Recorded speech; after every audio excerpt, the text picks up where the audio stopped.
How to add text in Premiere Pro. Make sure to watch this video until the end so you don't make any mistakes. Now, in order for us to add text, I'm just going to go ahead and basically click the T.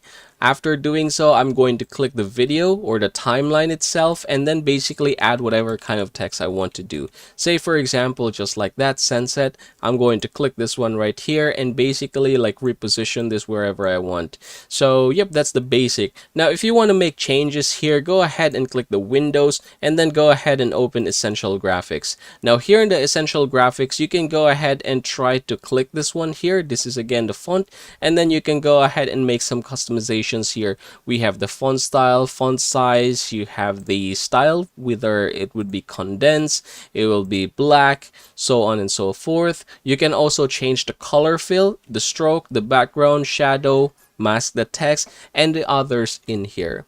And that is how you are going to add text in Premiere Pro.